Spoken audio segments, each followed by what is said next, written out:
is Elaine Leggy. I am a storyteller. I am a storyteller, Elaine Leggy.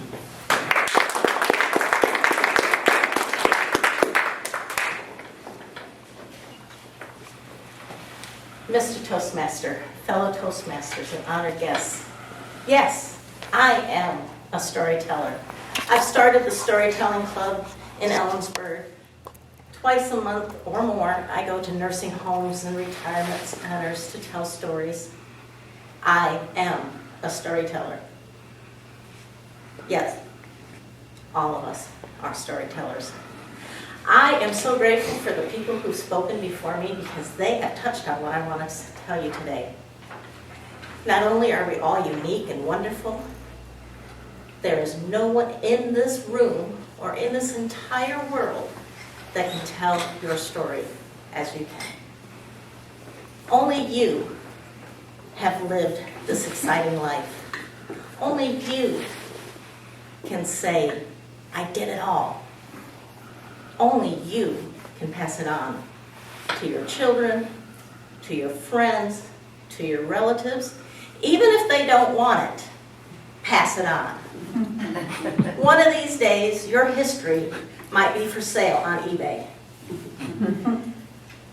However, what's more important is that you live a life worth telling. Now, I learned how to tell stories because my father was a natural storyteller.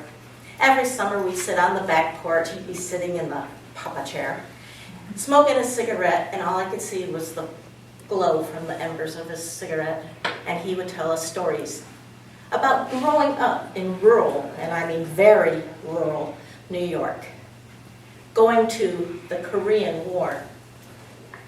That caused nightmares. My mother would often say, okay, time for bed. I wish he would continue telling the stories of growing up in Sydney Center. He would tell stories to everyone. He was very easy to talk to. He made friends. If you just left him on the bench in a mall, a half hour later you'd go back, there'd be 3 other people who had joined him to listen to his stories. He was that entertaining. He's gone. And so are his stories, because I forgot to write them down. Every time we tried to record them, he knew, whether it was by putting a microphone onto the phone so he couldn't see it, or having the microphone right there with the recorder. He knew, and he'd stop talking. And I realized sometimes we are ashamed of our stories, and yet we shouldn't be. Whether it's your successes or your mistakes, your stories matter. When I was a little girl, I was lucky enough to be 6 hours away from New York City. My parents took me to see The Sound of Music when it first came out. Sat in the theater, looked at the beautiful curtains. They opened up, and there was Julie Andrews singing, "The hills are alive." And I knew I was right there with her. I was going to be in the Alps. I was going to be a nun. Good thing I didn't choose that one, right, honey? I was going to be Julie Andrews, and I did in my backyard. I practiced. The hills were my 6-foot-tall slide. I would gently and gracefully go down the slide, and I would, dance through the 7 acres that my parents owned until somebody saw me, and then I ran and hid. A lot of us run and hide from who we are, from our stories. We think, no one's going to want to hear those. Nah, I'm not worth it. I'm here to say, yes, you are. You are a storyteller. And I encourage all of you to take the time to write them down.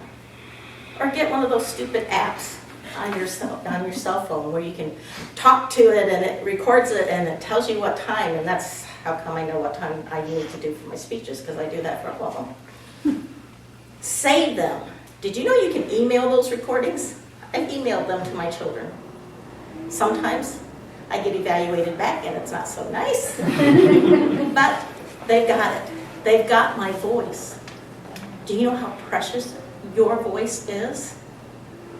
It's so much more than just your voice. It's a gift. a gift that will last for eternity. What is more precious than that?